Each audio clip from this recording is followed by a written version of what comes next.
Howdy, everyone, and welcome to Moment of Truth, a podcast by American Moment. My name is... Wait a minute, that's not my line. My name is Nick Solheim, the COO of American Moment, and I'm joined by... Emma Posey, the Coalition's manager. And we have a fantastic show for you today. Today we're joined by Aaron Renn, who is the brilliant mind behind The Masculinist, a podcast and newsletter which has radicalized many men across the internet. And so naturally, the episode where we're talking about masculinity, they decided to bring a woman on to do it justice. Yeah, well, so the reason why we wanted to bring you on, I feel like I have to justify myself now, is that you and I both grew up in the Protestant tradition. I feel like if we had Saurabh on this show, it would have been a little more... Like Catholic justification, like, no, we're actually really great, guys. Yeah. Keep listening to us. Yeah, well, you know, if we just made the Pope the president, it would all be fine. You know, listen, I love doing the podcast with Saurabh. You know, we have a great many Catholic friends in the movement, many of whom get name checked today between Saurabh Amari, Adrian Vermeule. You know, there are many others that we talk about. I think it's important to get a Protestant point of view. I know there are a lot of Protestants that listen to this podcast. Basically, just my friends. Like there aren't many others in DC, but I think it's important to have a Protestant point of view. We had a really great conversation with Aaron today. You know, we had a lot of notes that we really wanted to go through about Protestantism, what it means to be a man, the history of conservatism. And you know, he's a former city planner, so we wanted to get through some of the infrastructure stuff. He was such a good guest. We only got through the first two. We got through what it means to be a man and like the you know, history and future of conservatism in America, or of Protestantism in America. It was a fantastic episode. What did you think, Emma? Yes, I absolutely adored this episode. So Aaron has been one of my favorite podcasters ever since he started the Masculinist podcast. And so to have him on the show today was a great honor. Like Nick and I were both just talking about, like, this man has had such an incredible impact on our life and on our development. And even like seeing the men in my life who have listened to his teachings, who have taken what he said to heart and have genuinely like grown into courageous, strong, godly men. And just such an incredible way that you don't see in a lot of places of society. It was a great episode. Not only did we talk about masculinity, but we talked a lot about the home and like the relationships between men and women and sort of the redefinition of what the home's role is in society. And especially with recent policy conversations on the topic, I thought it was incredibly timely and insightful. Yeah, I don't want to deify the guy, right? Like it's really cool to sit across from him, but for real, Aaron radicalized a lot of my friends, into becoming the men that they are today. And those men in turn, radicalized me. You know, maybe I'll be put on a list for using that word. But to give his official bio, Aaron Renn is an opinion leading urban analyst, consultant, speaker, and writer on a mission to help America's cities and people thrive and find real success in the 21st century. He focuses on urban economic development and infrastructure policy in the greater Midwest, and he also regularly contributes to and is cited by national and global media outlets. He's a columnist for Governing Magazine, and his work has appeared in The Guardian, The New York Times, and The Washington Post, along with many others. Renn was a senior fellow at the Manhattan Institute from 2015 to 2019, which we talk about in this episode, and is a contributing editor at its quarterly magazine, City Journal. Prior to his work in public policy, Renn had 15 years of business experience in management and technology consulting, where he was a partner at Accenture. He also founded the urban data analytics software platform Telestrian, which continues to underpin his work on cities. So with that, we will go to our guest, Aaron Renn.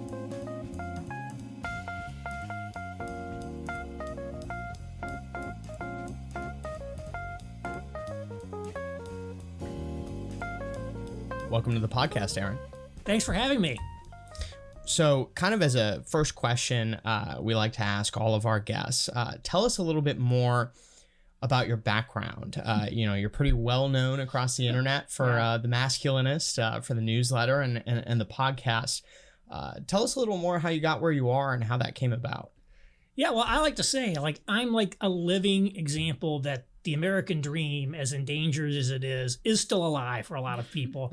This country's given me a lot of opportunity, and I want to give more opportunity to even more people. But I actually am from rural southern Indiana. I am from Catholic peasant stock on both sides of my family, as I like to say. But I was actually raised in a rural Pentecostal Assemblies of God environment.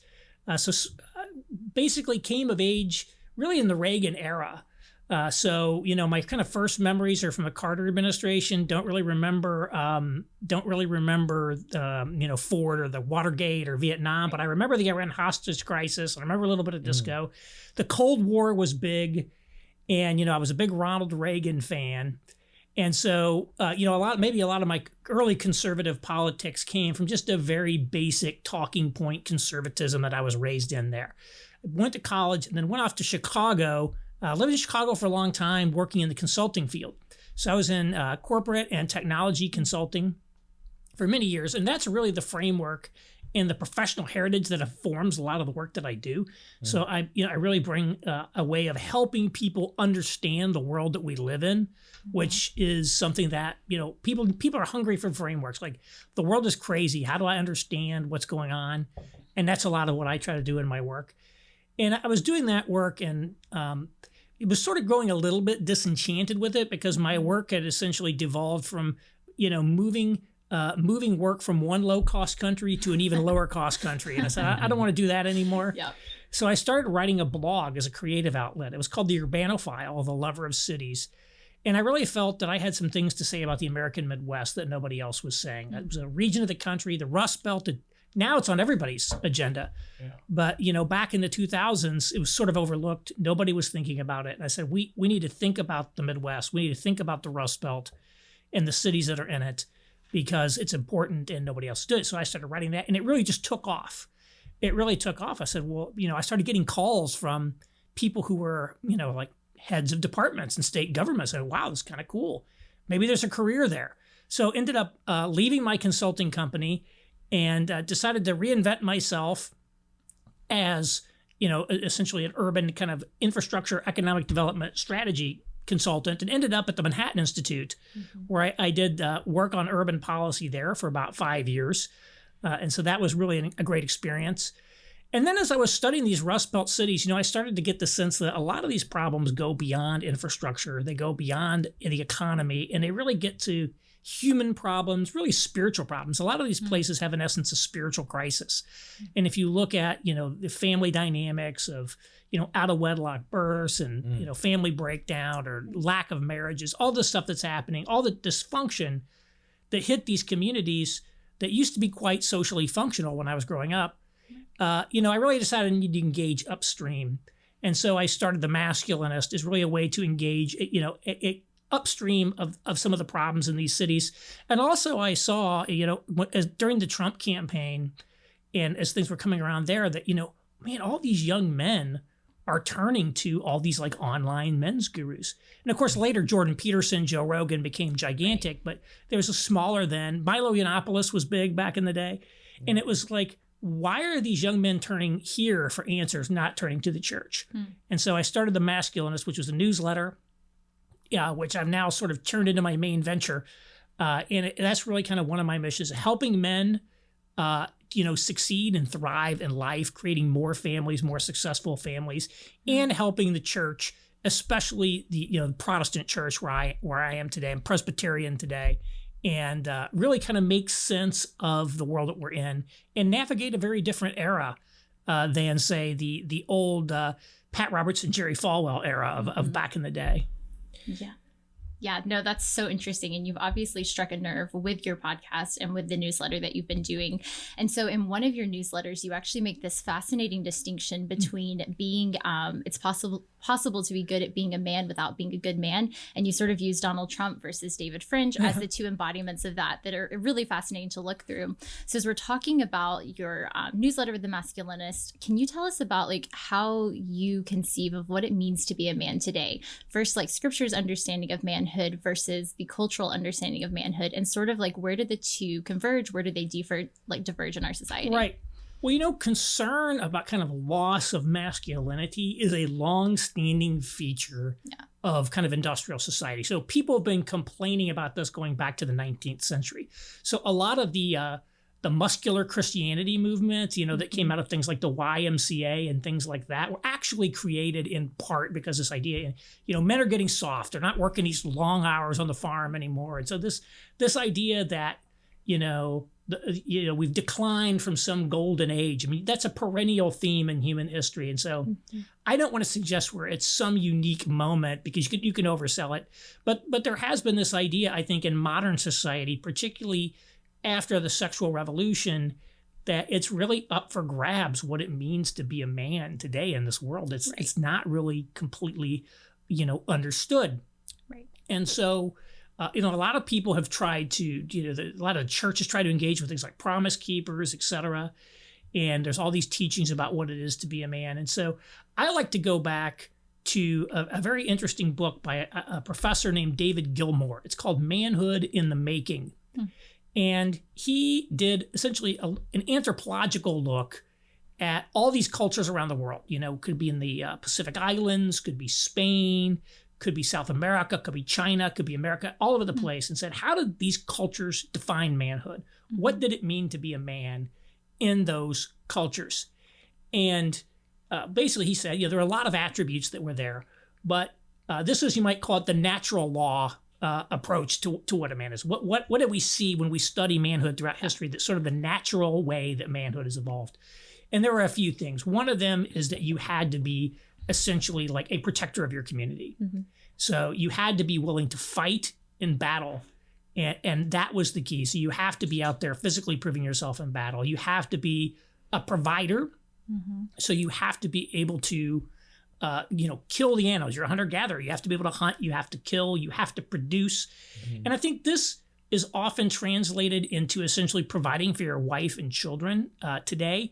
But it was a much bigger conception of that, that the man doesn't just provide to feed his family. He's a surplus producer that's building up his community. He's essentially creating civilization by overproducing more than he and his family needs, and that spills over into the community.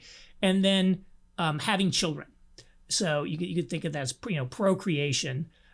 You know, actually, there's a great site out there. I'm not the only one writing about Art of Manliness. You've probably seen it. Oh yeah. And he turned Gilmour's thing into this provide, procreate, protect thing, and so that's it. But the other thing is, I think the key about manhood is manhood was always an earned status.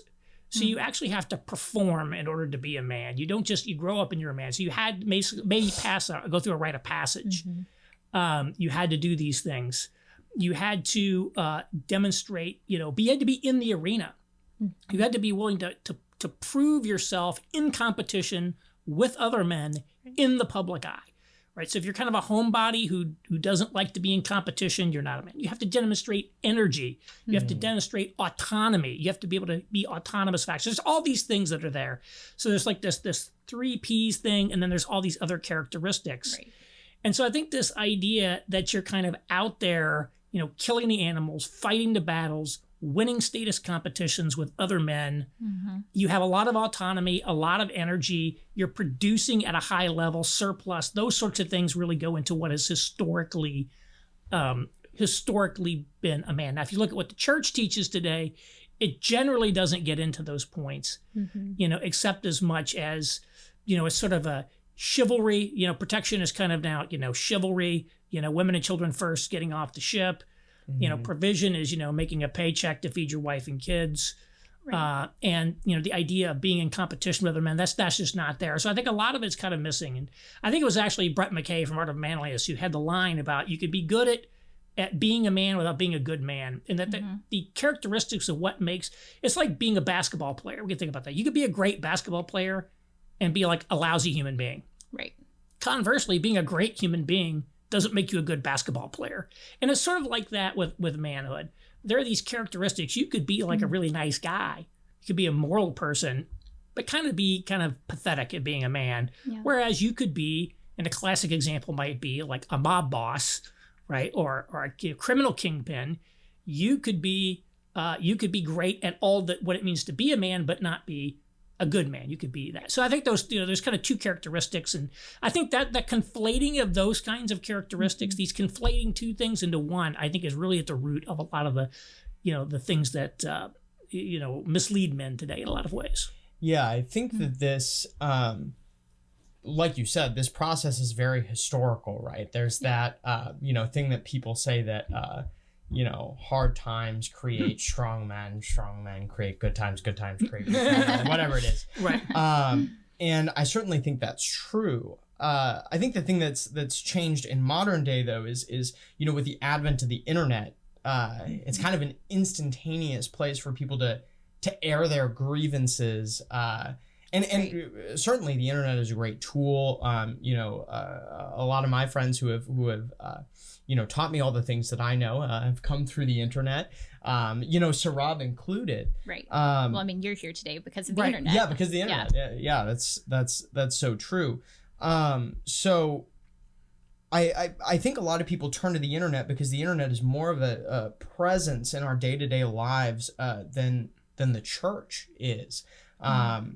What are some of the failings of the church and not even maybe necessarily including the Catholic Church, but even just the Protestant denominations? How have they failed men of the West today? Yeah, I would say there are two main ways that has happened. Number one is that they have essentially demonized men.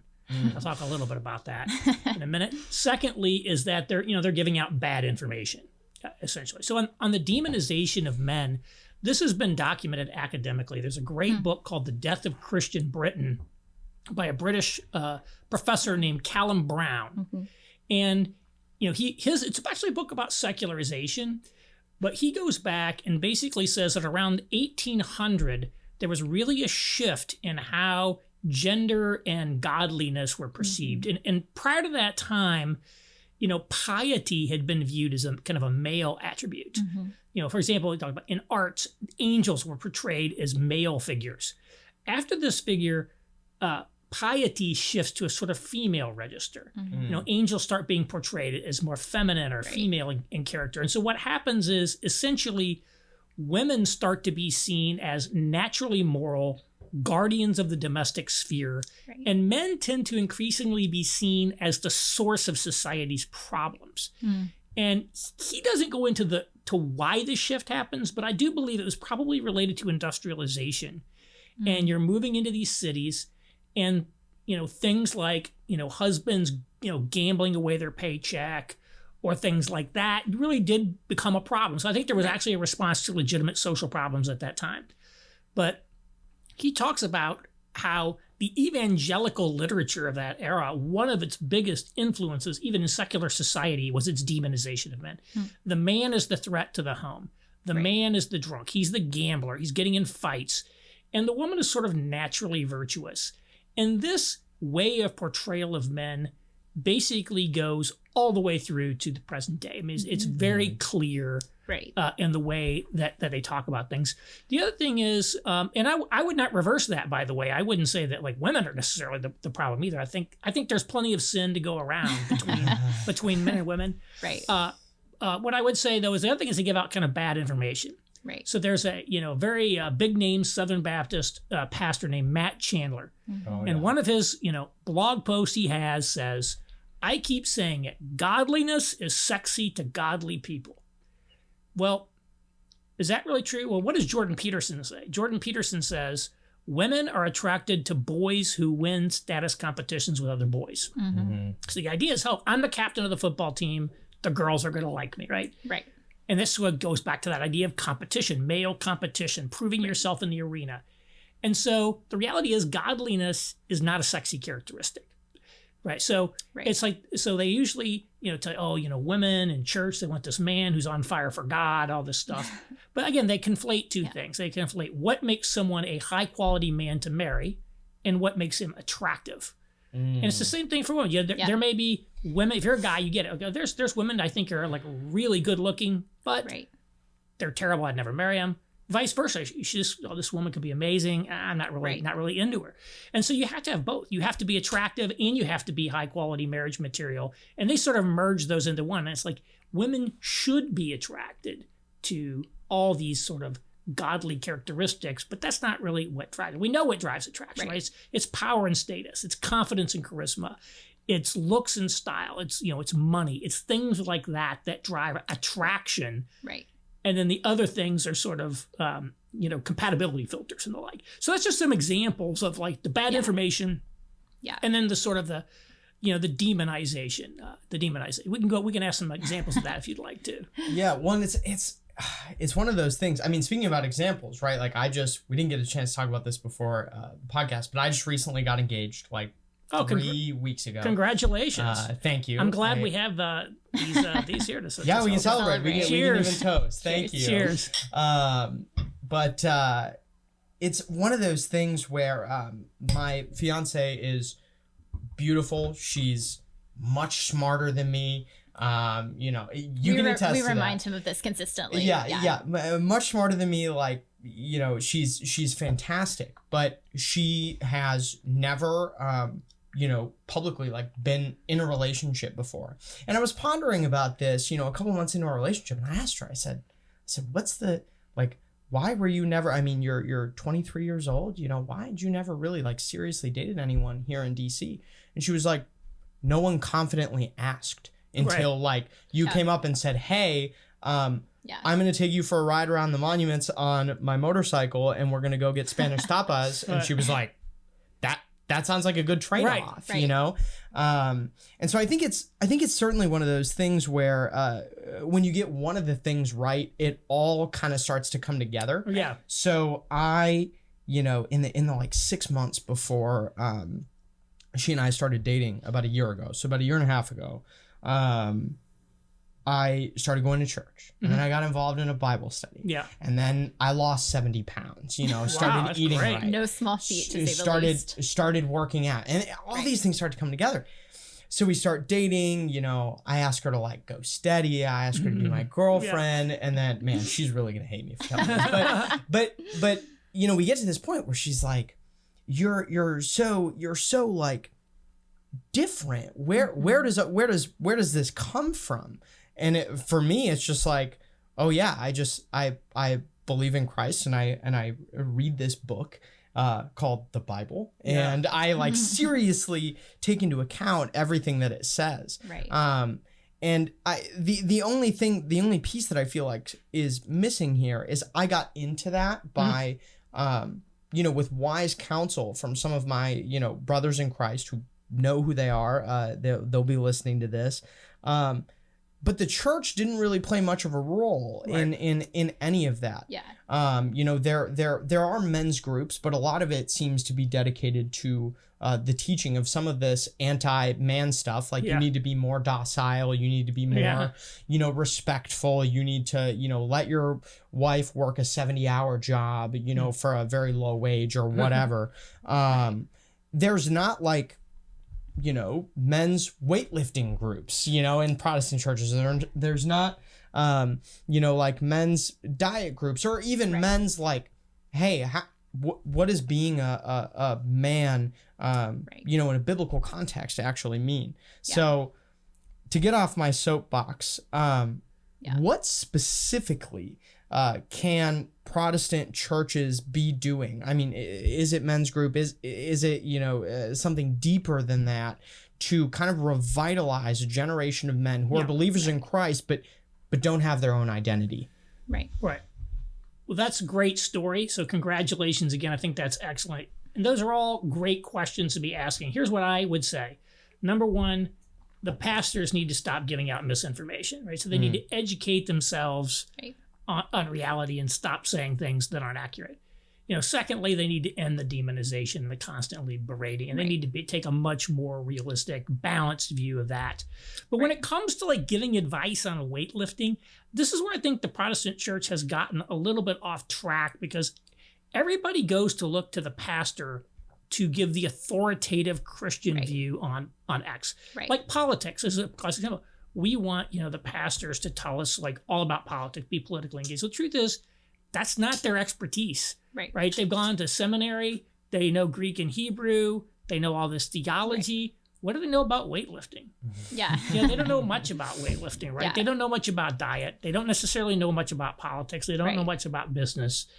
I think what is really needed is lay Christians in these environments stepping up in their areas of expertise, providing that expertise as expertise, but doing it from a implicitly Christian perspective. Right. So I don't think we need the equivalent of Christian rock music. Yeah. Okay, where we I need to have Christian weightlifting. No, I just need to have weightlifting.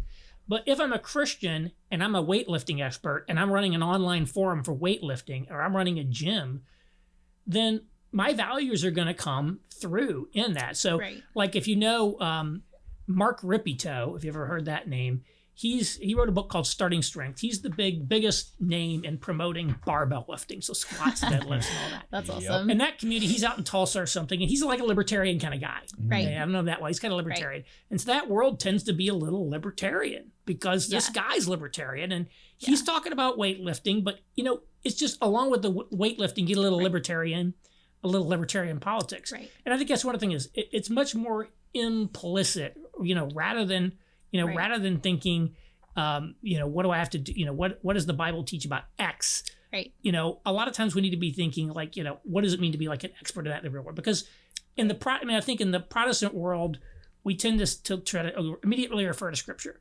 And Scripture is the ultimate source of truth, which it is. But Scripture doesn't tell us anything about a lot of things. Right. There's nothing in the Bible about dating. Right. There's nothing in the Bible about how to repair a flapper valve on your toilet.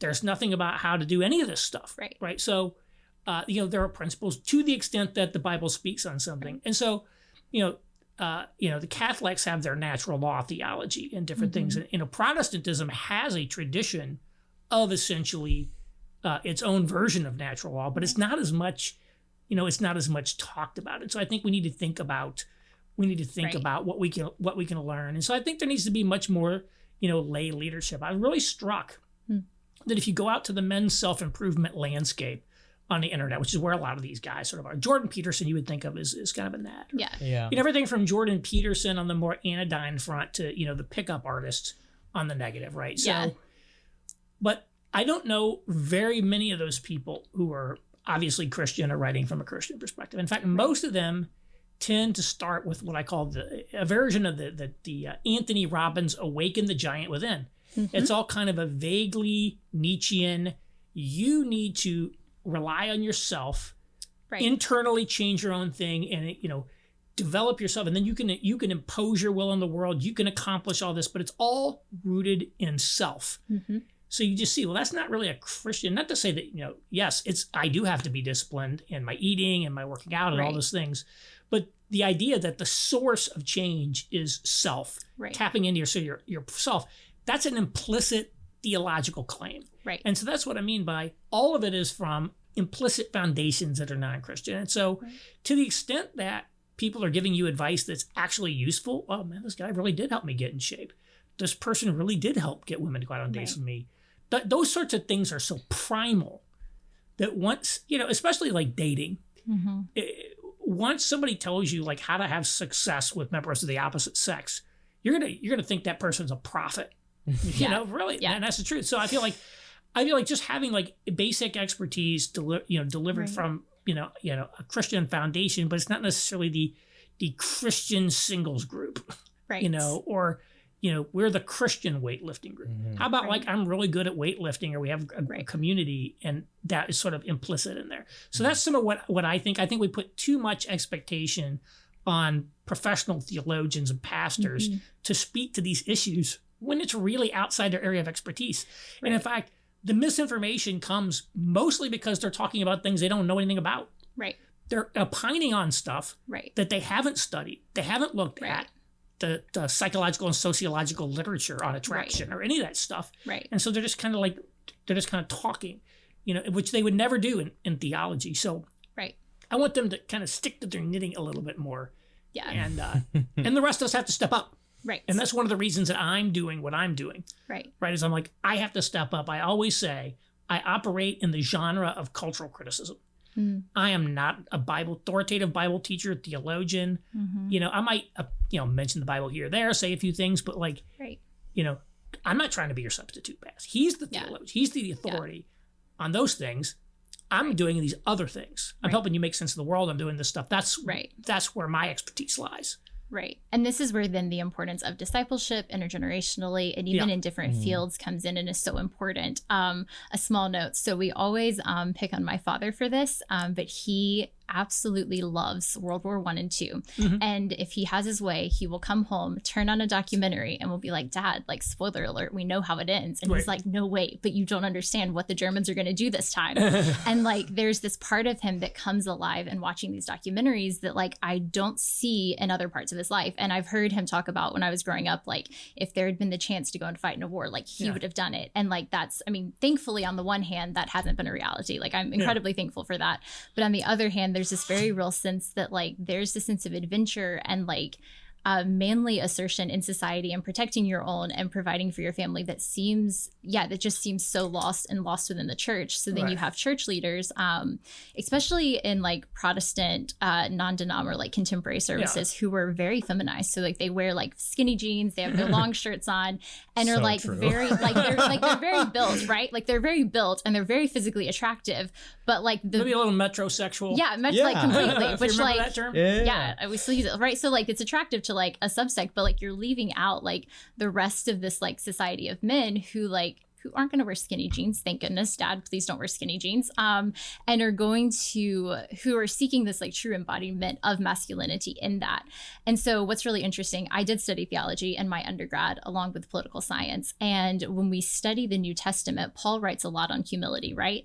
And so like be humble like Christ was humble, like all of Philippians. And what's so interesting about that is in like the actual like modern context, humility was not a virtue. It was a vice. And it was something that as a Roman, as a Greek, like you did not want to be humble because it was a sign of weakness.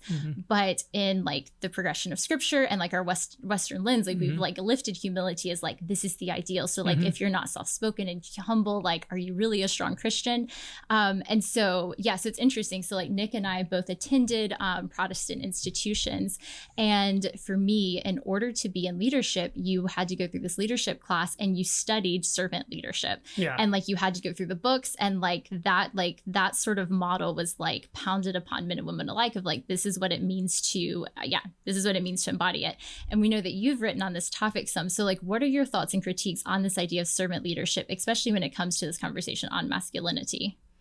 Well, first, I'm glad you brought up Paul because I want to talk about Paul for a minute. The thing about Paul that's so awesome, if you go and read the Bible, one of the things you realize that's an underappreciated about him is this was one physically and mentally tough guy.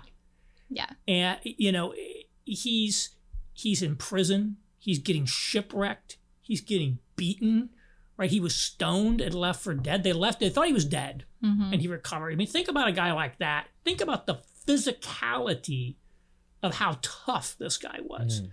And then I don't remember the exact passage where he's talking about all his anxieties. I think about all the weight of responsibility, all the prayers and all the problems I got in all these churches and all this heresy over here and, these problems over here and unity issues here. And like, he's constantly being pressured. And oh, by the way, like you read like 2 Corinthians, he's got false teachers coming in trying to like say, actually don't listen to Paul, listen to us. So he's fighting all these battles with all these people. And like the guy was just tough. I mean, the toughness of that guy is dramatically underrated. And I think especially physical toughness counted for a lot with a guy like Paul. He wasn't just smart. He wasn't just a spiritual giant. This guy was strong in every aspect of what he was doing. Servant leadership is one of the things that's very well packaged because who can be opposed to servant leadership, right? And in its proper context, I'm not. I think the idea of servant leadership is a good one. That leadership should be done in the service of some objective greater than yourself. Right. You're leading an organization, you're leading your family, you're leading the country, you're leading in order to serve, theoretically, the people that you're there. The problem comes in the way that's defined. And so in the context of, for example, Protestant marriage theology, where they often, a lot of these conservative Protestants will say, yes, the husband is the head of the home, but to be the head, to be the leader, is to be a servant.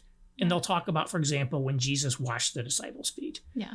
And so I always like that example because the disciples, Peter didn't want his feet washed. Jesus said, actually, I have to wash your feet or you're not with me. And so the key was, the thing they always leave silent is what service is actually to be rendered. Right. And who decides if you're doing a good job. And there's like a lot of the things that are left silent. So if you look at how they define it, it's generally saying, oh, you always put, your wife's preferences and needs ahead of your own. That's number one. Your goal is to essentially serve your wife, serve your kids, help out with the kids, mow the grass, do all that stuff. It's very different than I think, servant leadership in the case of Christ, where he determined the service that was there. Right. And in fact, he was actually not really he was there to serve, but he was also carrying out his father's instructions. He was trying to please the father primarily. Right.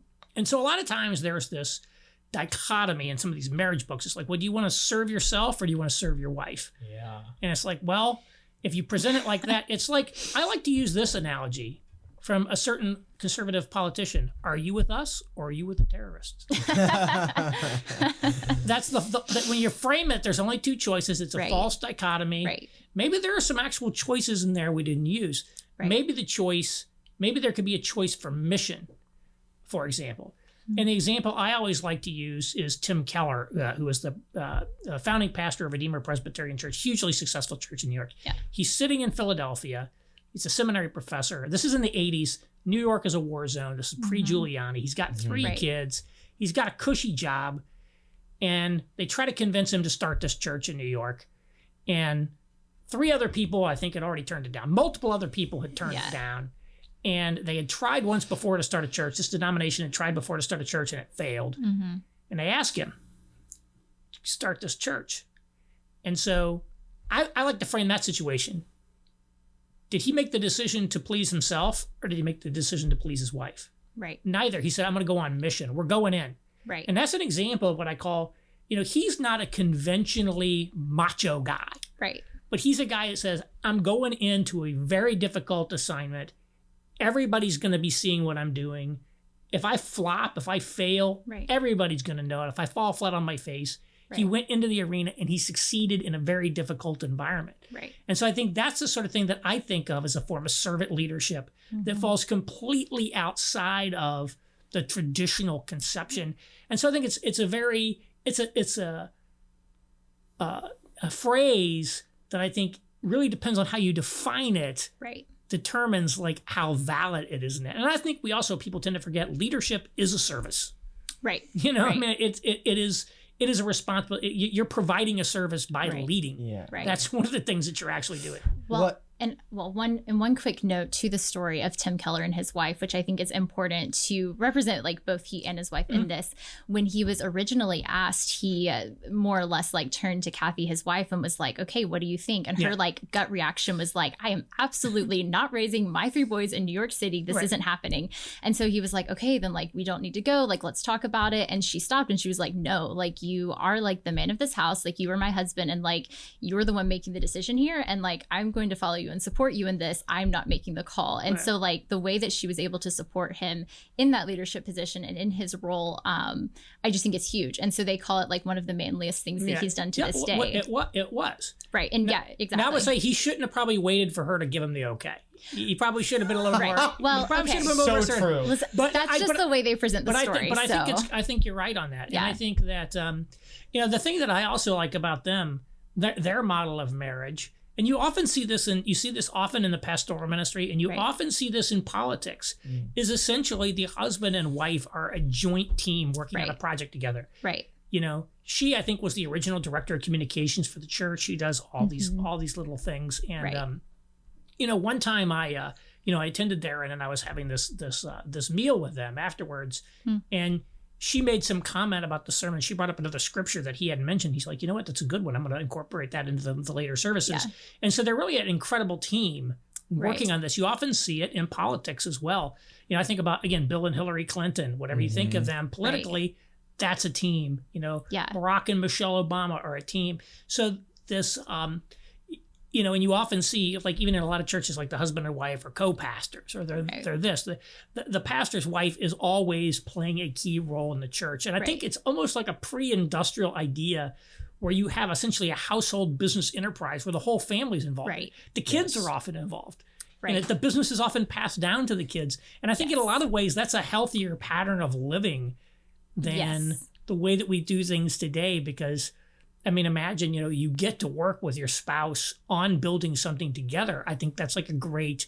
Right. That's actually relationship, really obviously stressful in a lot of ways, and it certainly puts stress on your marriage. I'm not saying that like it couldn't go wrong. It could go south, but it's also, I think, the historic norm that you had this sort of joint enterprise. It was your household, and now the household has a little bit been reduced to a consumption, cooperative and like things like that. So our homes aren't really for much. We just got to hang out there when we're not doing the quote unquote important stuff. Right. Yeah. So this is something that I learned, on the mission field. For those of you that don't know, my parents are missionaries in Honduras, and I kind of grew up, both in Honduras, but also on the fundraising trail, right? That's always something that happens, particularly with non-denominationally affiliated missionaries, is that they end up well, and you have cute little ginger kids to send out there and be like, will you please give my parents money? Yeah, and, well, and that's the thing. I'm an only child. They only got one shot, so it a lot of pressure on you to perform. I know, and it really was a family enterprise. I mean, my parents became missionaries when I was 11 years old, and so going house to house and church to church. I mean, I've visited hundreds, if not thousands, of churches, and even being on the mission field, my parents were very insistent that I have my own, ministry kind of way that I worked on things. It was a family obligation. On your point with, servant leadership, I almost think it's kind of a cop-out, right? To say, oh, well, if we're serving other people, we're just going to acquiesce to whatever they say. That's fine. Something that I've been thinking through, prayerfully, honestly. I haven't been thinking through it. I've been praying about it.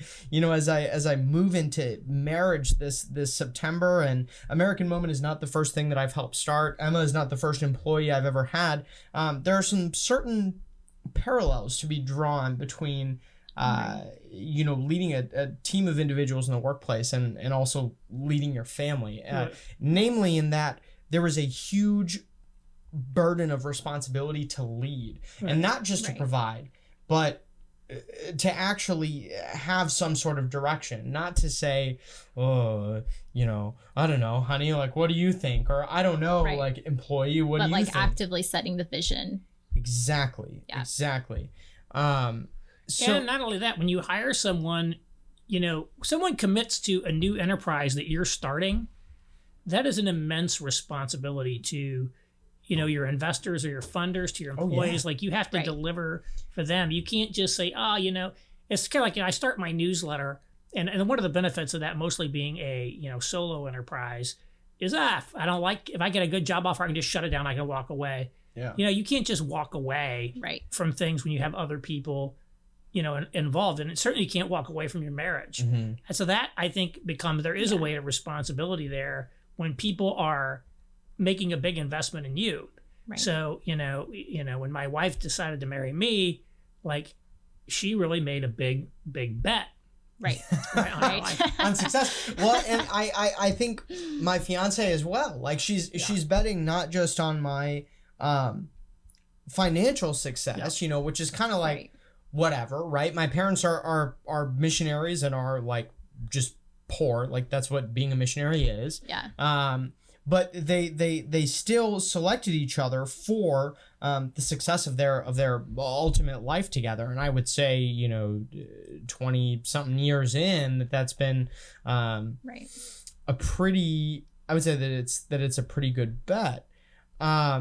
I want to shift a little bit to the topic of, you know, I was listening to your newsletter, which is a great feature that you have. Can we promo where to get that, by the way? Yeah, go for it. I was going to ask you at the end.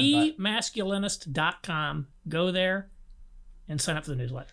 And we're gonna pimp that link a bunch of times because I mean, for me and many of my friends, I mean, we sincerely hope you don't walk away from your newsletter because it's been not planning to do that. It's because it's been a great source of you know, what it means to be a man and you know, how to lead families and companies and even communities.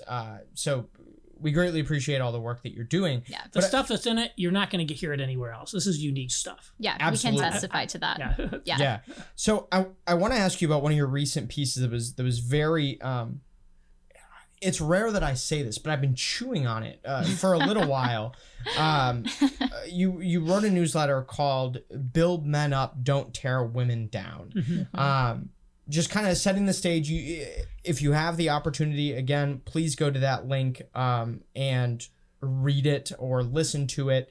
But you talk about how, you know, women are on, you know, generally speaking, on mood altering, you know, medications. But they're also in positions of influence. They're getting into jobs, they're getting high wages, working a lot of hours, not having kids, not married, and they're less happy than they've ever been. Can you kind of set the stage for why is that and why should we care? Sure. I think the reason I wrote that piece is because a lot of times what happens is, you know, men out there, they'll find some site on the manosphere or somewhere else, and they're like, they get red pilled. That's how I got radicalized. They get red pilled, and it's like, and they start taking an extremely negative view. It's like, you know, she deserves it. I'm just gonna, you know, so there's all these things. So like, one, I'm just gonna, you know, be a pickup artist and like, you know, use them and then toss them, or, you know, I'm gonna be a man going my own way, which means I'm gonna try to avoid women or whatever. But it becomes a very negative thing. And I always there's this famous quip. It's always attributed to Henry Kissinger. It was predated him, but you know, we'll give him the credit. It's like, no one will ever win the battle of the sexes because there's too much fraternizing with the enemy. And I like to say that, like, you know, the vast majority of people are heterosexuals who desire to be married. Right. And so and since there are roughly equal numbers of men and women, what that means is we're invested in each other's success. Right. And so I always say this, you know, when women earn 60% of college degrees and men earn 40%, and we see that empirically women want to marry a guy at their level or above, they certainly don't want to marry down. And certainly educational attainment is one of those things that they view. Like, I got a college degree, I don't want to marry a man who didn't go to college. And so that creates problems now, doesn't it? Because you have these mismatches. Same thing. I want to marry, I'm a Christian woman. I want to marry a man who's a Christian. Oh, actually, there's way more women than there are men in church. Right. So that these things cause problems. So I say, look, you know, I focus in a lot of the problems that men are having, but I think in order, you know, you want to build men up, but you don't want to say, okay, we're gonna take this teeter-totter the other direction, right? And it's gonna be like the Rolling Stones song, you know, under my thumb, you know, there we go. Yeah. And we don't want to work like that. And the fact, I do think we need to realize that, like, although many ways society has been much more favorable towards women and their interest than it's ever been, right? That there are a lot of challenges out there. And I do know, like, you know, not all women, but like a very high percentage, you know, close to 25% in some studies of women, adult women, are on antidepressants. Right. That's a lot. Certainly much higher than men. You go to Christianity Today magazine or any Christian publication, and you'll hear the articles from pastors or women saying, where have all the good men going? Right. You know, they want to be married, and where are the men? So they're unhappy. They're unhappy about that. Right. And I would say, if you don't want to get married, don't get married. So I'm not saying everybody has to get married. I'm talking about people who do want to get married. Right. And they're frustrated, and they're so frustrated they're writing about it. Right. As you go on down the line, you start seeing that, there are a lot of issues that women are very unhappy. And there was a great NBER paper that showed, you know, since 1970, women's happiness has declined both absolutely and relative to men. It used to be that women were on average more happy than men. Now it's like basically reversed. That men are on average more happy than women. Right. So I think, to some extent, men are underachieving, but men can be pretty content living at home in mom's basement playing video games, right? So and watching porn and doing whatever they do. Right. So they so we see that there are these issues with women, and I think we ought to recognize where there are legitimate issues with women. Do I think that like the main cause of family breakdown is, men abandoning their wife and kids? No, that's empirically false. Right. But, some men do. So I don't want to like try to just become the automatic defender of men or try to say women are bad. I think we need to recognize that like there are a lot of things that are challenging for women today. There have been women who've been abused and treated badly. And so we ought to recognize that. And our goal ought to be, I want to build men up. I don't want to tear women down. I think the more successful, happy women are, the more that they are developing their talents and all these things and flourishing, the better it's going to be for you as a guy who wants to get married. Right. And I think vice versa. Right. So I think that's what, maybe a lot of women don't get. It's okay, great. Right. Here's the pool of men. Not a lot of people have a lot of sympathy for the incels, for example, but like every incel who, can't even get a date, he's over there. That probably means there's a woman over here who's never going to get married, who's never going to have the kids that she wants to have. Right. And so just roughly, these failures kind of balance each other out.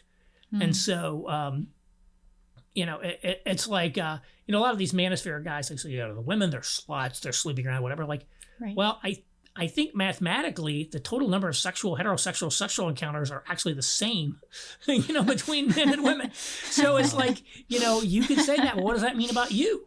What does that say about you? Right. What's your role? In creating this scenario? And so that's what I mean. Like this is something where it's kind of a joint. It is sort of a joint enterprise, whether we want it to be or not. Right. And you write on this in an Institute for Family Studies piece where you say something to the extent that like if you want to make the family, like if you want to help the family make the home great again. And I think your comments earlier talking about the fundamental shift of our understanding of home pre-industrialization to post-industrialization.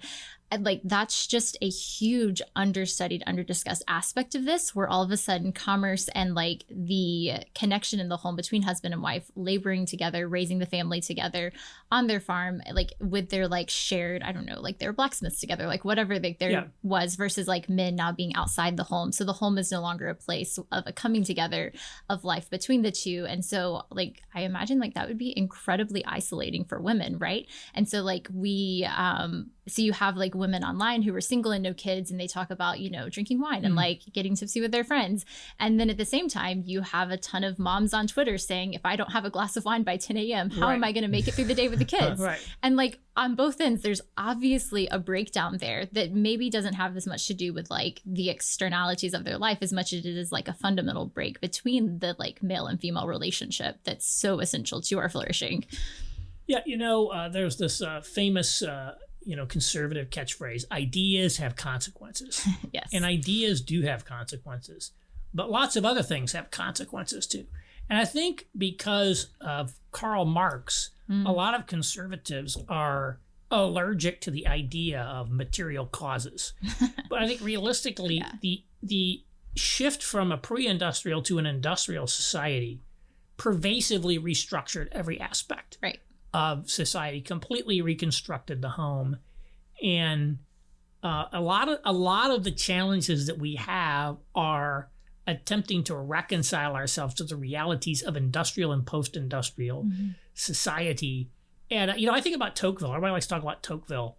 And, Tocqueville, I think, kind of missed industrialization and urbanization. And he talks about like the New England town meeting and the New England town and the offices that people held as like these, kind of training grounds for self-governance. But when you live in a rural or small town New England environment in a pre-industrial economy, self-governance makes a lot of sense. Right. When you live in New York City with a regional population of 20 million people, that requires immense amounts of highly technical skill to administer the vast infrastructure and bureaucracy and services that it takes to administer and govern a city like that. I just, we've become very, I think we haven't reconciled ourselves to that. We haven't really reckoned with the the change that represents, going from essentially a rural society to this large scale urban society. I mean, in the year 1800, there was only one city in the entire world with 1 million people in it. And that's very rare. I mean, you read about these cities in the Bible, like Assyria, or Babylon, or Nineveh, 100,000, 200,000. These are probably the biggest cities in the world. Yeah. And they'd almost be considered small towns today. Yeah. You know, and like, yes, you know, Rome at its height might have had 1 million, or, you know, Beijing in 1800 had 1 million. But like this idea of a city of 20 million people. Yeah. These it's like, it's a completely different, the revolution in scale of organizations, scale of cities, has just revolutionized our society in ways that we have not fully reckoned with.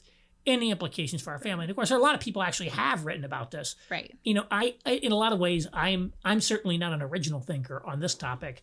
I mostly take, again, what other people have and try to like recapitulate it to people in ways that you can think about, like, hey, you know, what does it mean to have a household today when it's no longer economically productive? Think about like the pre-industrial household. It was where, you know, the economy happened. It was where education happened. It was where healthcare happened. It was where the social safety net happened. In many ways, it was where policing and defense happened. You know, in Old England, you had to raise the hue and cry, or even think about the Old West. We're going to get a posse together and go chase after the criminals. Or in the Bible, when Lot is captured and Abraham and his men go get him back. Right. I mean, it's like, or the elders of the city are sitting at the gate judging the city. The city's being administered by the heads of these households who are there. And so it's like, wow, the household was a very functional entity. Well, today the households don't do much. Right. And so that the leaching of all the functionality out of the household is one of the things that's fragilized the family. It's not just ideologies, although ideologies play a role, but the economic transition that robbed most of the functionality of the family made it intensely kind of inherently fragile, because it's not like in the old days, if you weren't married, you know, if you didn't have a house, like you were in trouble. You know, this kind of radical Catholic priest, Ivan Illich, he had this, like, he wrote a book called Gender, which is excellent. You should read it. And he talked about what it meant to be a bachelor in like 14th century Europe. Right. It meant you had like the shirt on your back and no other clothes. Like, because there was no one to make clothes. You couldn't just go down to the store and buy a shirt. Right. Like, you were in bad shape. Yeah. Right. If you were a bachelor. Yeah. And that's not to say that there weren't, you know, there were actually high percentages of singles in the late 19th century. So this idea that everyone was married is false. But this, you know, you really kind of needed to be married. You needed to be in a household in order to really flourish in these societies. And so I think it's, you know, even if you weren't married, maybe you were the spinster aunt who lives with someone. You were in a household doing stuff. It wasn't that sort of thing. And I think we've lost a lot of, we don't think about that. And we don't think about what, you know, economic transition has really done to our social institutions. Well, and so I think here's the thing about that is post-industrial revolution, it's become, I think, pretty easy to just exist, to be a person, right? You know, you have the atomic individual, right? Like you have, you know, the doctor nearby, you have the internet, you know, as a resource. You can order food delivered to your front door for sustenance. You know, you're not responsible for, you know, enriching yourself or making yourself a better person. And people have been really, I think, concerned about this in the past. You know, I think I just finished reading this book. I'm forgetting what it's called, but it's specifically about, you know, Teddy Roosevelt and Henry Cabot Lodge, and how a lot of these, you know, people basically dove into the Spanish-American War as a way to prove themselves, to say, no, we're still men. Like, society is progressing and it's easier to be a person, but we're still men. We can still conquer stuff. We can still go to war. And I think that has even accelerated to today. I mean, you can live in your mother's basement and play video games and like still survive as a person. Right. But still not be a man. Right. And not be maybe a fulfilled person. Right. Whether it's in your community or in Christ in your church. what I'm curious about, and this is something that I've personally been wrestling with, so maybe this is even better advice for me than for our listeners, but I've been trying to think through, how do you become a man and still enrich yourself personally and morally without building a cabin in the woods and fully withdrawing from society? Yeah, really great question. By the way, Henry Cabot Lodge Jr. resigned a U.S. Senate seat to go fight in World War II. Can you imagine anybody in the Senate today, resigning their... Well, they're all 80. But, yeah, they're all over the age of 80. They wouldn't be the best resource. But yeah, that's I think there is something to that. This idea, you go back, like, a lot of things happen with this transition. The closing of the frontier. Right. Industrialization. The age of exploration basically came to an end. Think about the great explorers, people who just sailed off. I'm going to circumnavigate the globe. I'm going to try to reach the South Pole or climb Mount Everest. Most of that, the age of exploration, of being able to prove yourself in the unknown, that kind of came to... There's a lot of things happening here. And so people, there are people who are sort of just vegetating.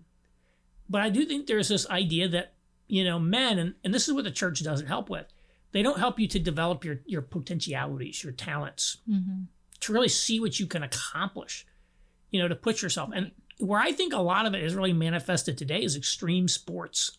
How did people get so interested in extreme sports? Right. Or like, how can we test the limits? I remember when that, was it Felix Baumgartner who did the parachuting from 100,000 feet? He was going to try to set the parachuting record, and it was Red Bull's a big thing, and millions of people are watching this thing stream. I'm like, did he die? No, he was fine. Oh, good. But like this guy took, he really took this. Actually, somebody beat him after that, but it didn't get all the press. But like the record altitude for for a skydive had been set like long ago. And this guy like went up in a balloon to the edge of space. I mean, you basically see the video from the live stream, and you can see the curvature of the Earth. This guy's he's in a spacesuit up there, the aeroshote then, and apparently he's going to go supersonic. So it's like, what are you going to do when your fall is going to be supersonic? How's that going to work? So like this idea, I'm going to do the more extreme. A lot of people want to climb Mount Everest. They're looking for these challenges, and I do think there's that. Right. There's no more mountains left to climb. There's no more places left to explore. I've been struggling with this so much. It's like, where do I go? In the sense that a previous generation could have just headed to the frontier. Right. They could have done those things. Go west, young man. Right. And so there is this sense of an enclosed world where we think we know everything, and of course that's a false knowledge. Yeah. In a sense, but I do think it's left us. People are looking for People are looking for these outlets. Right. Some people are seeking it in transhumanism. Right. Or like these techno futures. So there's a lot of that that's it's very strange. Yeah. And so and that's where I feel like, to come back to the church does not help you to develop virtue in the sense of like excellences, manly excellences, and like how to develop all your potentialities. Right. Which is, I think that's what the internet guys, a lot of them are doing. I think even MMA is like part of this. All these things, it's like, right. This is where people are looking, and like, so how do we get into that and tap into that primal desire to almost, it is a desire for transcendence. Right. It's a desire to transcend the limits of what we perceive, we're capable of, to grow beyond it, if as human beings, as men, as individuals, to grow beyond what we even think we're capable of. How do we do that and channel that in a healthy way? Right. Not in a, how can I clear level 72 on this video game? Right. Now, how can I have sex with 30 women in 30 days? Or something like that. But like, how do we channel that into something that is essentially sublimated into a form that's beneficial for society? But we don't have a good answer. We don't have a good answer for that today. Right. And I do think that's a challenge. Right. So we're going to switch gears a little bit. Okay. So what is so wonderful and dynamic about Aaron is not only does he have a podcast and newsletter talking about masculinity, but he also talks about conservatism and understanding our political discourse today. And so one of my favorite series that you have run is actually on the history and origins of conservatism. I came into conservatism a bit later in life, and a lot of our listeners probably had a similar progression. Everyone goes through the libertarian phase, and then we grow grow up and Right. move to conservatism. And then we turned 22. Right. Yeah, exactly. Like you hit that age. Yeah, that's what happened to me. Yeah, I think we're probably pretty similar in that. And so your series on that was so insightful in actually understanding like where did conservatism come from? And like any good conservative, I'm attempting to read Russell Kirk's The Conservative Mind. I've never read that one, actually. Right. Yeah. And so he starts the book off like housing conservatism in Edmund Burke and says, okay, this is where it began, and then like builds from there. But in your series, you actually basically say, yeah, that's actually a myth. And there's a much more nuanced history of conservatism. I'm reading a book on Phyllis Schlafly right now. And so she's a conservative working for like Barry Goldwater, et cetera. And like conservatives were 100% the fringe group that no one liked. Like she got voted out of like the Republican Women's Federation because they were like, oh, these conservatives, they're really messing things up. And so like having the Republican Party and conservatism be so like indistinguishable today is actually, from what you said, very rare. So could you just walk us through like a history of conservatism and the Conservative Party today, especially setting us up to understand like this realignment that we're going through and sort of like this re-understanding of the conservative movement, potentially distinguishable from the Republican Party once again? Yeah. When I was at the Manhattan Institute, I realized that, honestly, I really didn't know where conservatism came from. I believed all this stuff. And I'm like, why do I believe this? Where did it come from? In the 80s, it's like conservatism, yay, Reagan.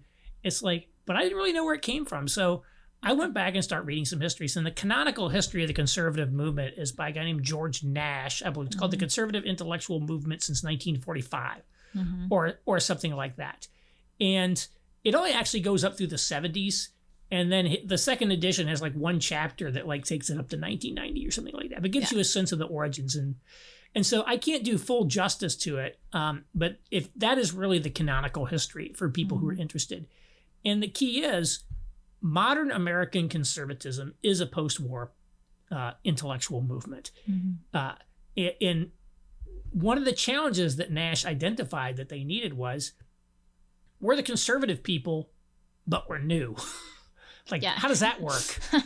Right. And they also had to solve this problem of, America was sort of a liberal nation in a classical sense. Classical liberalism was, liberalism. Liberalism is the authentic American tradition.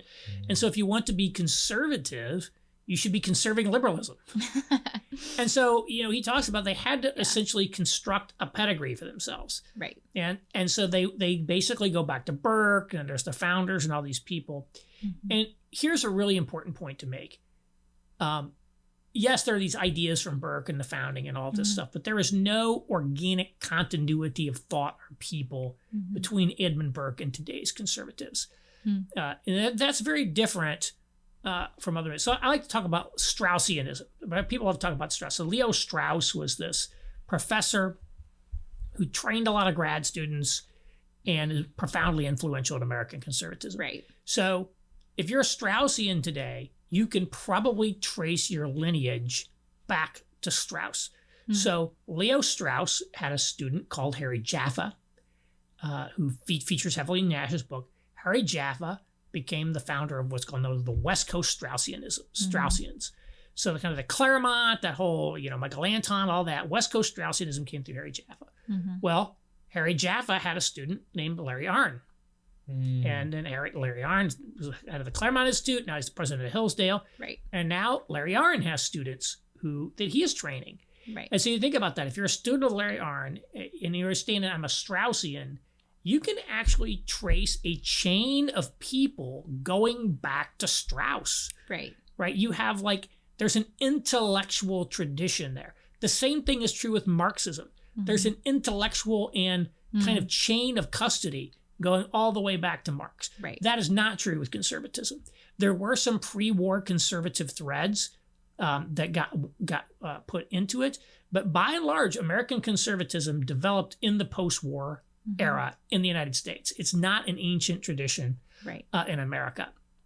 That's one of the most important things to think about it. And basically, they the book, the potted history here would be there was the original three-legged stool, which was anti-communism, sort of libertarian economics, and traditionalism. And the big challenge was to reconcile traditionalism with libertarianism, which was this concept called fusionism. Mm-hmm. Fusionism was basically the idea that, this kind of traditional morality and culture is critical to the flourishing of a free market. But in order to really have virtue, you have to freely choose it. So there has to be free choice. So they tried to have both and. That came up there. Then, the neoconservatives came in the 60s and the 70s and the 80s. And then there was the new right in the 70s. And but I think one of the key transitions I would say is if you listen to somebody talk about the three-legged stool today, they'll often say the three-legged stool was essentially anti-communism, kind of free market, and social conservatism. I'd say that's not true. Social conservatism, as we understand it today, was really not part of it. It was more of it was a traditionalism. There was a Catholic aspect, but essentially evangelicals were plurality Democrat as recently as 1980. I think it was 1976 that Time Magazine proclaimed their year of the evangelical because Jimmy Carter, who was an evangelical, was elected president. Right. Yeah. And so the evangelicals were mostly Democrats.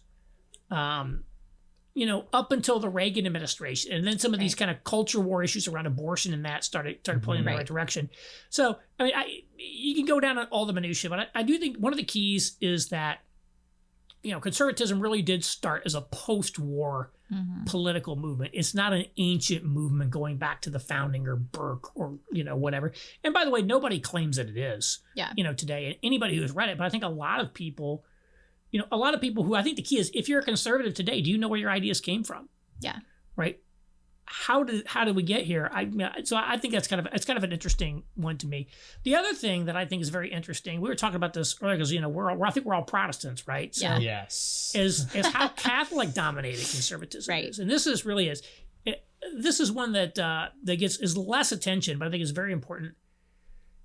Conservatism started as a movement on the social margins, if you want to call it that. Yeah. So in the 50s, you might think of as when conservatism is getting going, America still had a very strong WASP establishment, white Anglo-Saxon Protestants. Mm-hmm. It was very liberal in general. There were conservatives.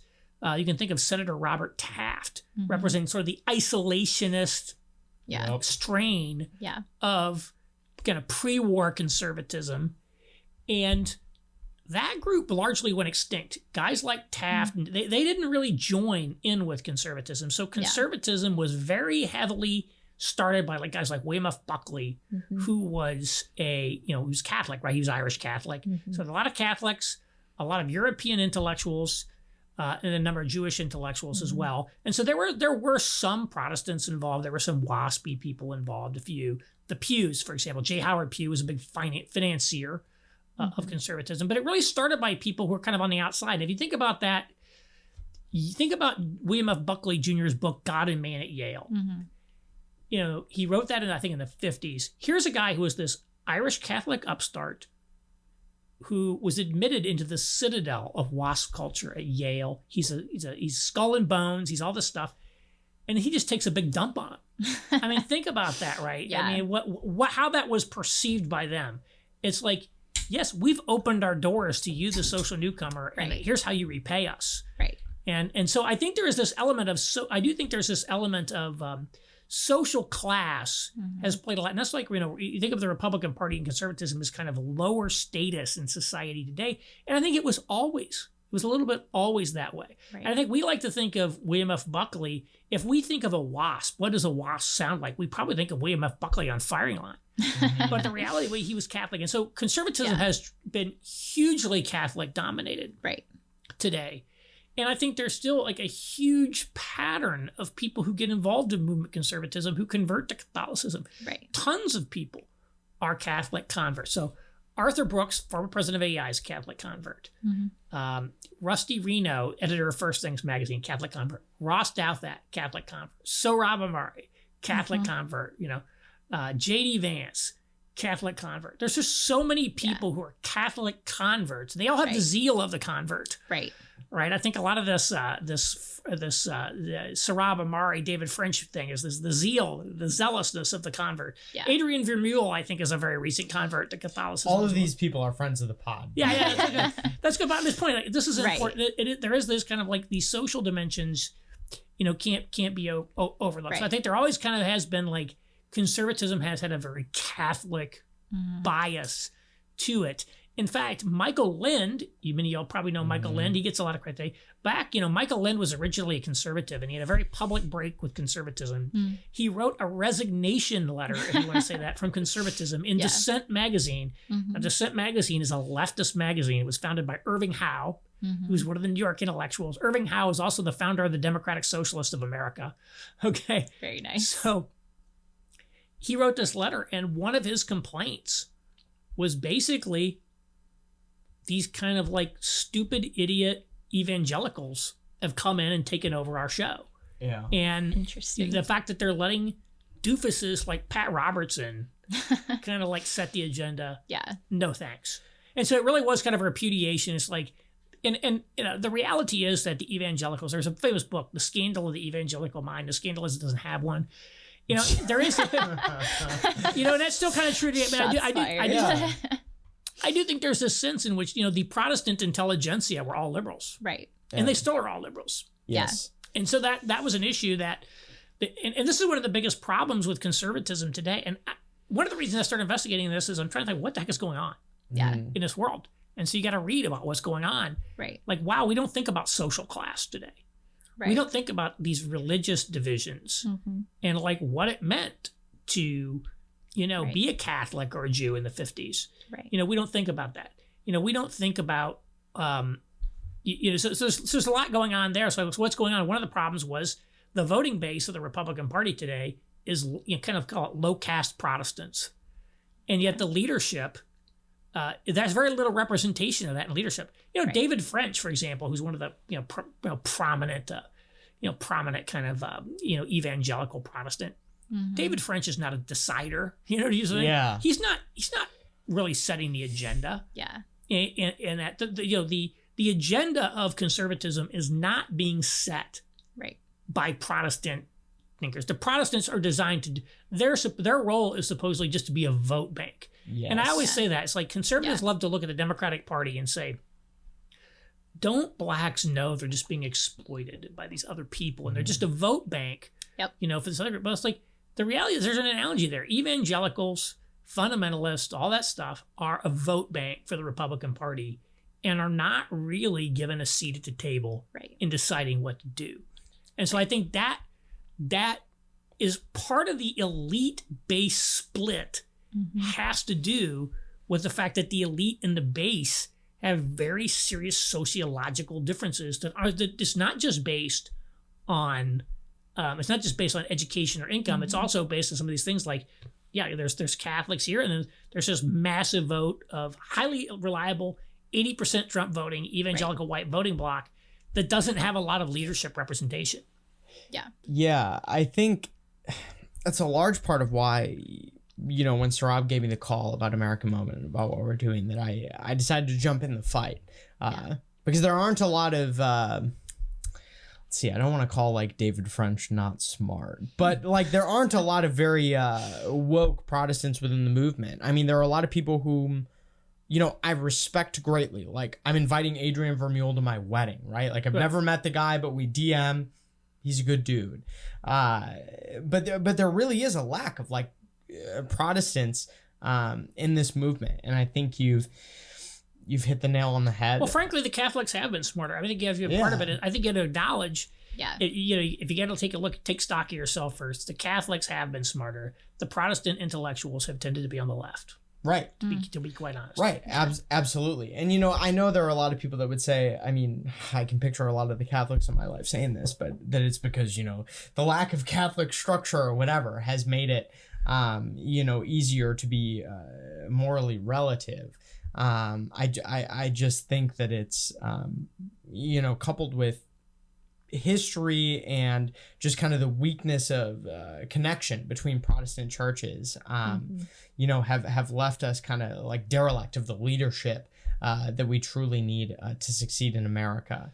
One of the challenges with conservatism has been, there's a great book by Albert Hirschman called, I think it's Exit, Voice, and Loyalty, which is basically like, what do you do highly recommended book, by the way. It's a great framing. What do you do when an organization you're a customer of or a part of is failing? It's going the wrong direction. There are basically two options. Exit, you can leave and go somewhere else. You know, United Airlines treated me bad, I'll go to American Airlines, right? Or voice, I'll complain. I'll call the CEO of American Airlines or United Airlines and complain about, you know, the treatment that I got. Right. And in America, Hirschman makes this observation. In America, exit has been extraordinarily privileged.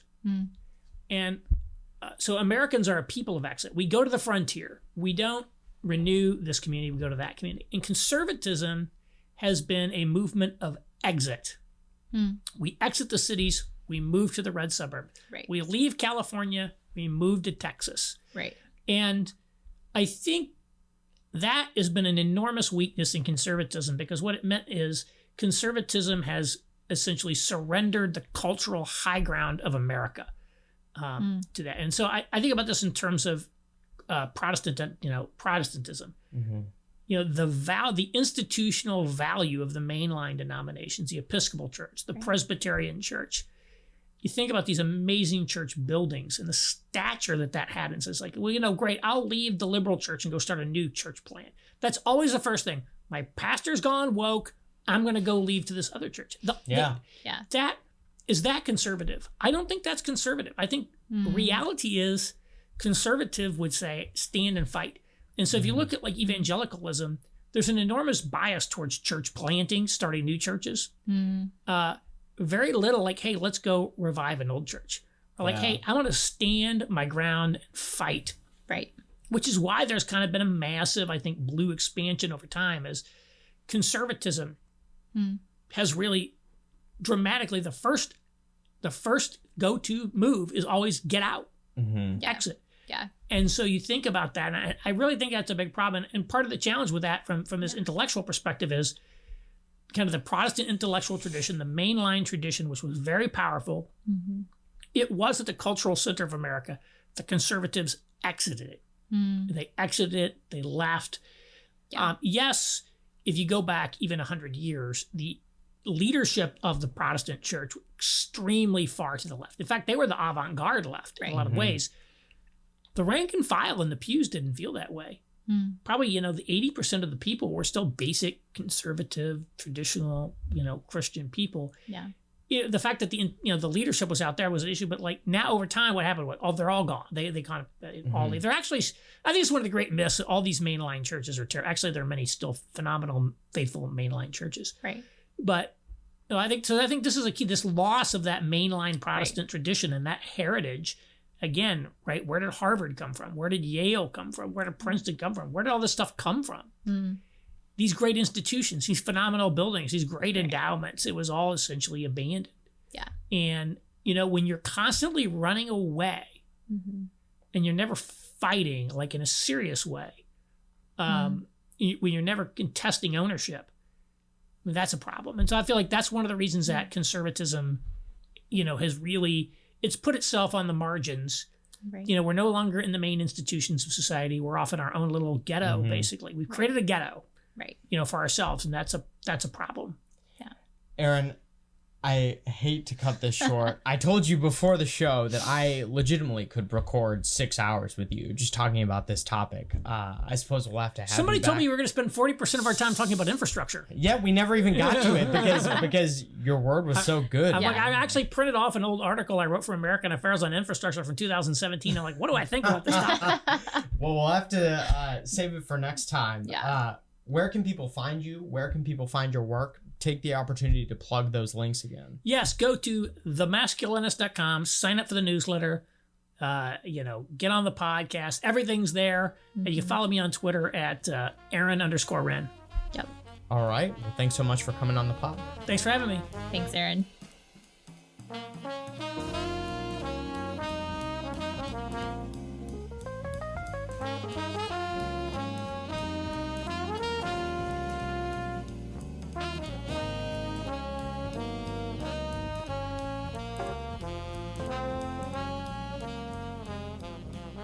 Every week we like to highlight a piece on AmCanon, our content aggregator on our website. And this week, the piece that we wanted to highlight is Stop Hedging, Start Marrying by Mary Harrington. This has been something that's been on my heart for the last couple of weeks and months. You know, I mentioned on the show today, getting married here at the end of September. This is a very exciting time. A recurring theme with friends, acquaintances, family members has been, Nick, you're so young. You're 24 years old. Are you sure that you want to make this life-altering decision right now? Are you sure that you're going to want to move into this lifelong commitment before, you know, the male brain is fully formed at age 25 or whatever? My answer has been a resolute yes. I think we've seen a considerable downturn in society since we stopped making marriage at a younger age a priority. I think the important thing to note is that you know, I'm gonna pause to get on my soapbox here, that I think marriage is less of a you know, I experienced this great Hollywood-like love feeling where everything feels good all the time and I never have any problems. It's much more a commitment. It's much more, you know, in the same way that you would enter into a legal contract. And marriage, by the way, does have a legal component to it, but I think you're committing to love that person, but not just love them, commit to working with them to solve any issues that may arise in the future. And that's something that I think we've gotten away from, something that we're trying to educate all these, you know, young men and women in DC on at American Moment. As a fellow young person and second-time pod co-host, Emma, what do you think? Yeah, absolutely. So what's really interesting in Mary's article is she begins her story talking about her 20s, where she was incredibly concerned with this idea of equality and having like this feminist stance in society. And so she actually joined, for lack of better terms, like a polyamorous lesbian community. And the goal there was equality and everyone wins. And like, we're not like held down by these limitations of marriage and of relationships, especially, goodness forbid, with like one person for the rest of my life. And this piece actually goes through talking about how it's in this false narrative of like you can be truly equal with other people that ended up just being incredibly coercive, very poor for her well-being. And so she like talks us through this story of where she ended up leaving that community, deciding to get married. And this idea that like, one, our culture views marriage as like the pinnacle that you reach. Like once you've like secured a good career, you hit your 30s, you're like pretty set in life, then you can get married because you've achieved this endpoint. And the problem with that is, one, like your marriage becomes more of a merger of two like resources rather than a startup when you have young marriage. And two, like we create marriage as this like garnish to life rather than recognizing like its fundamental role in reshaping who you are as a person. Like Nick is no longer just Nick. Like Nick is now learning and growing into this like single entity with his fiance. That's just incredible. And like within those limitations of marriage, there's actually a great life and sense of freedom to be found. And so her article unpacks that and like discusses further this idea of marriage as a limitation and boundary, but like within that limitation and boundary, it's actually where we find human flourishing, for the first time. And like, why wouldn't we want to start our life that way and begin strong rather than just seeing marriage as something that adds to our life rather than like a fundamental portion of it? Yeah, well, it's the same way that, you know, we come to truth, right? Like, you know the truth and the truth will set you free. It's not, you know, rules are meant to keep you in check and to put you into bondage and to ruin your life. It's to truly set you free. And I view, and I think we view marriage as, you know, kind of a check on the desires of individuality.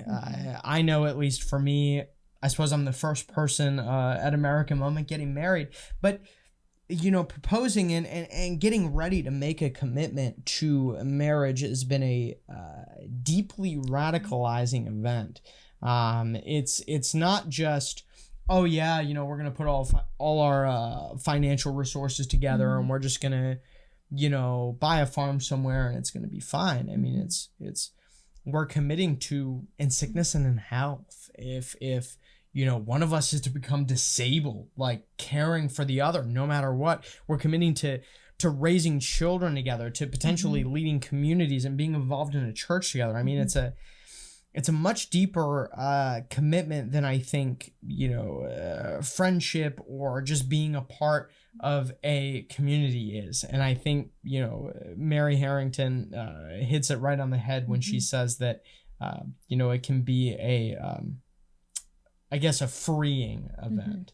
And I want to hit on something that you said, this idea of marriage, not as something that like makes you a better person simply, which it should, and not just something that you stay involved in as long as it's actually making you happy and making you feel like you're the best version of yourself. But in reality, like marriage being this commitment that's enduring through that. So you don't just divorce when your spouse no longer makes you happy, or you two are hitting friction, but you're actually like pressing in.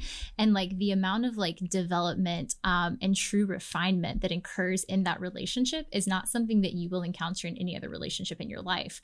But you only reach that point when you are willing to embrace those limitations and continue pressing through, even when times get hard. Yeah, well, I think that's the thing too, is that you're not just making a commitment to your spouse and to the law, as it were, to the federal government. You're making a commitment to God, to ultimately a higher power, that you will stay in this no matter what. And I pray that none of us takes that responsibility lightly. Just to highlight a couple of other things, going on in American Moment. We're just talking Am Canon. So if you would like to read some of the other pieces like Mary's on our website, that link is americanmoment.org/amcanon. If you would like to donate to us to support our work and support this podcast, that's americanmoment.org/donate. Something else that I'd like to open up to you all. If you'd like to ask us a question, whether it's me, Emma, Sarab, even Jake, who has only appeared on our podcast once, all you have to do is submit a 5-star review and either include the question in that review or send a screenshot of that review to podcast@americanmoment.org. We will happily answer your question on air, provided that it is not lewd, I think is the word that we've been using. And then the other part of this is Summit, which is a conference on American statecraft that we are planning on having this fall. We will have approximately 250 to 300 attendees and speakers that you truly would not believe. I've been the one working on most of the logistics, so I am the keeper of secrets, as it were. But if you would like to fill out the interest form for Summit to get kind of an exclusive link for application ahead of public announcement, I actually don't know what the link for that is, but americanmoment.org, there's an events tab. If you go under there, fill out the conference interest form, you will get that announcement prior to everyone else. Emma, as our new employee, any other announcements that you would like to make for the good of the order? Last but not least, our fellowship is continuing to go strong. Our fellows are doing incredible work all across DC, and we couldn't be more proud of them. Yeah, absolutely. We're headed into another day of fellowship tomorrow. We're catering Chick-fil-A, so I think they are probably more excited about that prospect than the speakers. But truthfully, we have a fantastic group of individuals who we believe are going to make the difference in the coming years and decades. As always, please subscribe, rate us 5 stars, give a written review. Email us at podcast@americanmoment.org with any questions you may have. Thank you, and we'll see you again next week.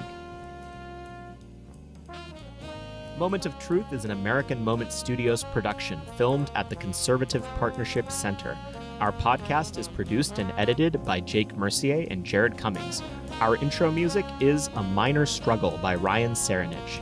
Don't forget to like and subscribe on all platforms, and you can go to americanmoment.org to learn more.